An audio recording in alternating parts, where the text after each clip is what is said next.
Visakha steel plant ప్రమాదంలో గాయపడిన వారిని వైసీపీ నాయకులు ఎంపీ గొల్లా బాబురావు పరామర్శించారు. ఈ ఘటనకు కేంద్ర రాష్ట్ర ప్రభుత్వాలే కారణమని ఎద్దేవా చేశారు. ఆధునిక ప్రమాణాలతో పని చేయించకుండా కార్మికులను వేధింపులకు గురి చేస్తున్నారని ఆగ్రహాన్ని వ్యక్తం చేశారు. చనిపోయిన కుటుంబాలకు ₹1 కోటి మంజూరు చేయాలని డిమాండ్ చేశారు. వారి కుటుంబంలో ఒకరికి ఉద్యోగం ఇవ్వాలని కేంద్ర రాష్ట్ర ప్రభుత్వాలను ఆయన నిలదీశారు.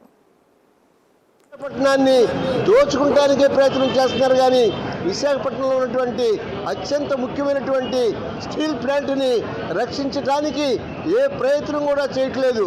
కాబట్టి పెద్దలారా, ఈ రాష్ట్ర నాయకులారా, అలాగే విశాఖ ప్రజలారా, మీ అందరికీ కూడా నేను చేసే విన్నపం ఒకటే, మళ్ళీ విశాఖపట్నం స్టీల్ ప్లాంటు మనకు రావాలంటే కొన్ని యుగాలు పోయినా రాదు.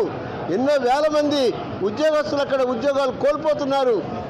అందరికీ కూడా రిట్రెచ్మెంట్ చేస్తున్నారు, టెంపరీ ఉద్యోగులతో చేయిస్తున్నారు. నిన్న జరిగినటువంటి సంఘటన టెంపరీ ఉద్యోగులతో చేయించబట్టే జరిగింది. అలాగే ఆ యొక్క 1600 సెల్సియస్ వేడి అంటే మరి మస్సైపోతారు తప్ప ఎవరు కూడా బతికే పరిస్థితి లేదు. ఇలాంటి పరిస్థితుల్లో అక్కడ ఉద్యోగస్తులు కూడా నేను విన్నవిస్తున్నా, మీరందరూ కూడా వీధుల్లోకి రండి, మీరందరూ కూడా చైతన్యం కండి. అలాగే మాలాంటి ఎంపీలు కానీ మాలాంటి పేద వర్గాలందరూ కూడా మీకు అండగా ఉంటాం. ఈ స్టీల్ ప్లాంట్ని రక్షిస్తామని ఈ యొక్క సమావేశం ద్వారా రాష్ట్ర ప్రజలకే కాదు, విశాఖపట్నం ప్రజలు